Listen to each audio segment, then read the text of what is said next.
जो वीडियो अच्छा लगे तो लाइक और कमेंट करें और हमारी चैनल को सब्सक्राइब करें और शेयर करें।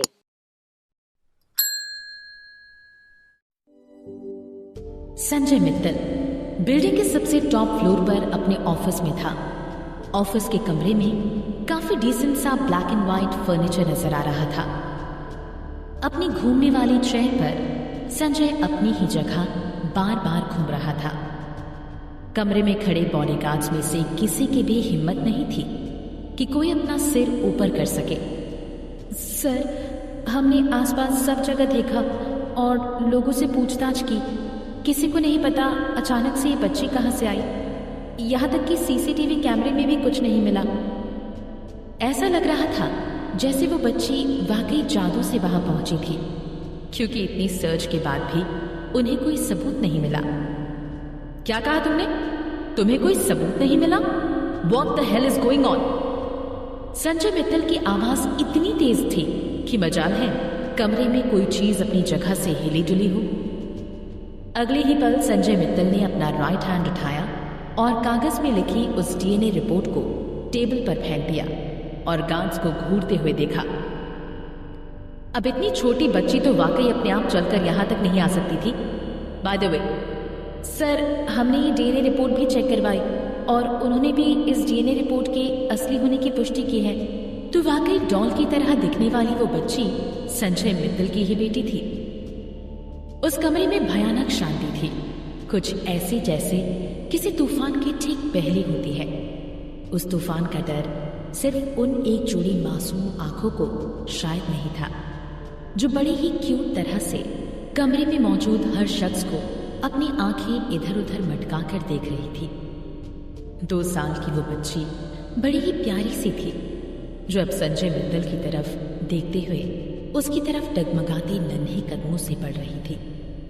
उसकी मासूम नजरें जैसे ही संजय मित्तल से टकराई, उसने अपने छोटे छोटे लिप्स को आपस में जोड़ते हुए मासूमियत से कहा, डैडी।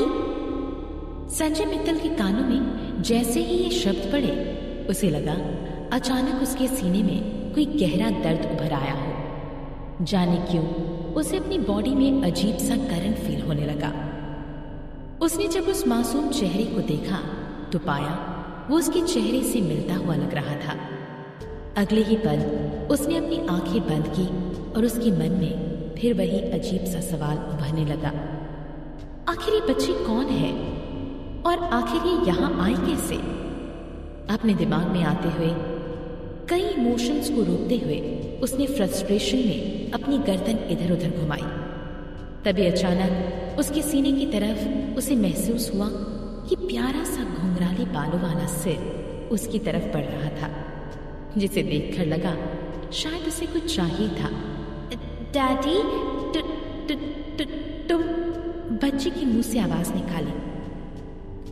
संजय मित्तल को अपनी बॉडी जैसे बर्फ की तरह जमता हुआ महसूस होने लगा। जाने क्यों अगले ही पल उसने नीचे की तरफ झुककर देखा। इससे पहले कि वो कुछ रिएक्ट करता, उसने देखा कि वो मासूम सी बच्ची अब उसकी गोद में चढ़ने की कोशिश करते हुए बार बार उसकी उंगलियों को काटने की कोशिश कर रही थी। आउच! 2 साल बाद। ड्राइवर, यही हॉस्पिटल के पास ही रोक दो। कार रुकी तो अर्पिता कार से बाहर निकली और धीमे कदमों से चलते हुए वो रजिस्ट्रेशन काउंटर की तरफ बढ़ी। उसने हाथ में एक केक पकड़ा हुआ था, जो खुद उसने ही बनाया था। Hi, I am looking for doctor Abhishek from neurology department. Excuse me, please रास्ता दीजिए, सामने से हटिए प्लीज। तभी हॉस्पिटल के मेन एंट्रेंस से कुछ लोग बड़ी तेजी से उसकी तरफ बढ़ रहे थे। What happened? एक रोड एक्सीडेंट का केस है। कुछ लोगों ने जैसे तैसे घायलों को हॉस्पिटल पहुंचाया है। इमरजेंसी केस है, सबकी हालत खराब है। सबसे बुरी हालत तो एक छोटी सी बच्ची की है। एम्बुलेंस से निकले पहले डॉक्टर ने वहां खड़े नर्सेस को सिचुएशन समझाया। एक्सीडेंट के बारे में सुनकर अर्पिता का सर चकराने लगा। एक 4 साल की बेबी स्ट्रेचर पर लेटी हुई थी। उसने व्हाइट कलर का सुंदर सा ड्रेस पहन रखा था, जिस पर अब ढेर सारा खून लगा हुआ था। उस मासूम बच्ची का चेहरा जैसे किसी सफेद कागज की तरह और उसका शरीर किसी बॉल की तरह गोल मुड़ा हुआ नजर आ रहा था। हालांकि अर्पिता अभी तक उस बच्चे की पूरी कंडीशन देख भी नहीं पाई थी कि उसके सीने में एक अजीब सा पेन हो रहा था।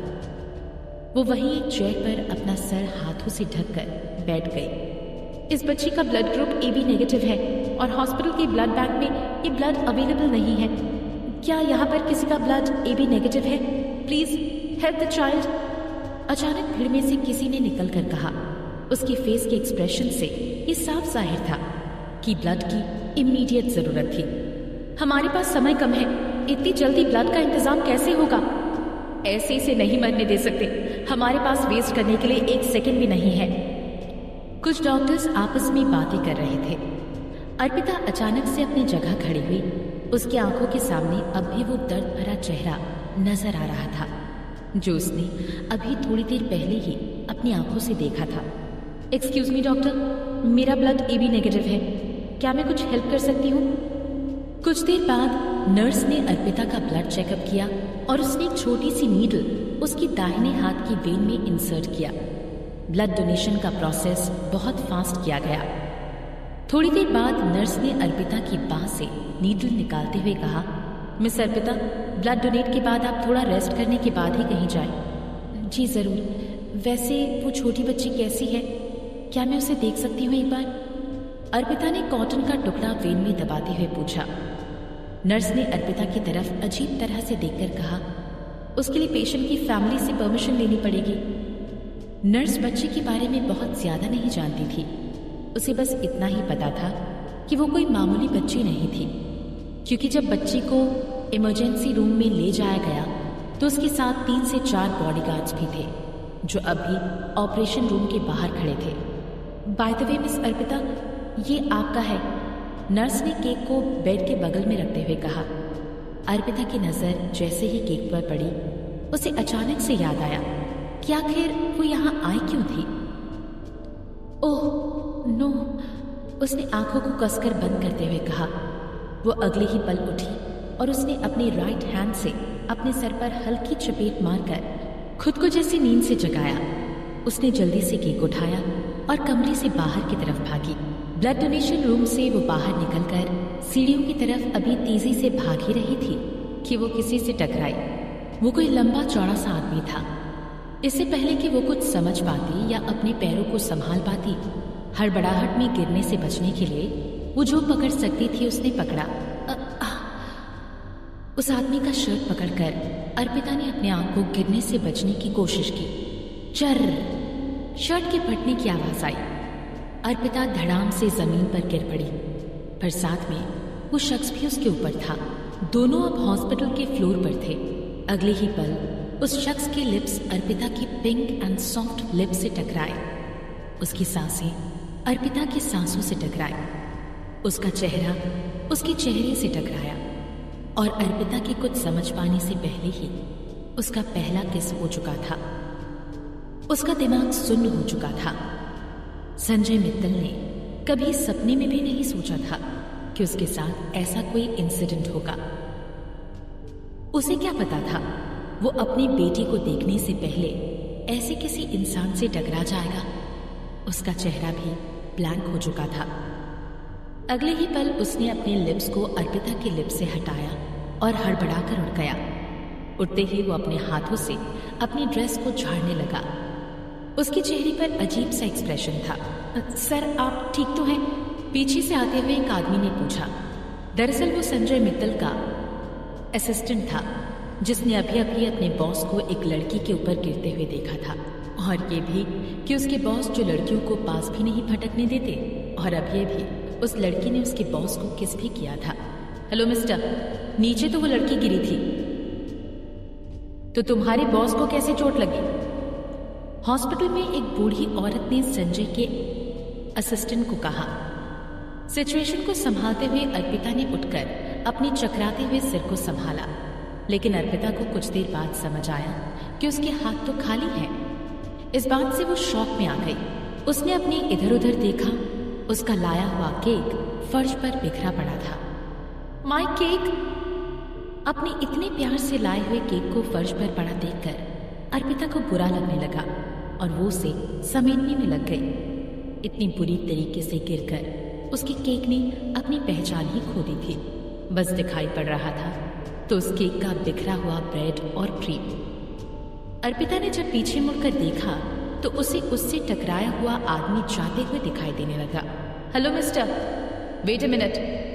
अर्पिता ने गुस्से में अपने गिरे हुए केक को छोड़कर जाते हुए उस आदमी को रोकने के लिए भागी। अगर वो उससे नहीं टकराता तो वो नहीं गिरती और अब बिना कुछ कहे वो जा रहा था। जब अर्पिता उस आदमी के सामने पहुंची तो उसे देखकर थोड़ी चौंक गई। हैंडसम, शायद हैंडसम शब्द भी उस आदमी की सुंदरता को सही लफ्जों में बयान नहीं कर पाता, मगर उस आदमी का एटीट्यूड काफी रूड था, काफी चिड़चिड़ाहट वाली वाइब्स दे रहा था वो। जब उस आदमी ने अर्पिता की तरफ देखा, अर्पिता ने अपने शरीर पर रोंगटे खड़े हुए महसूस कर सकती थी। अगले ही पल अर्पिता उसे अपने पास से जाते हुए देख रही थी। एक्सक्यूज मी बहन जी, हमारे बॉस फिलहाल के लिए थोड़े बिजी हैं। आपके नुकसान के लिए कितने पैसे भरने हैं आप मुझे बता दीजिए। संजय का असिस्टेंट जान चुका था कि उसके बॉस फिलहाल अच्छे मूड में नहीं है, इसलिए वो हालात को संभालने लगा। जब से संजय को पता लगा था कि उसकी बेटी का कार से एक्सीडेंट हो गया है, वो वैसे ही हॉस्पिटल की ओर तेजी से रवाना हुआ। संजय के असिस्टेंट को डर था कि वो इस गुस्से में किसी का खून न कर दे। मुझे पैसे नहीं चाहिए, मैं चाहती हूँ कि वो आकर मुझसे माफी मांगे।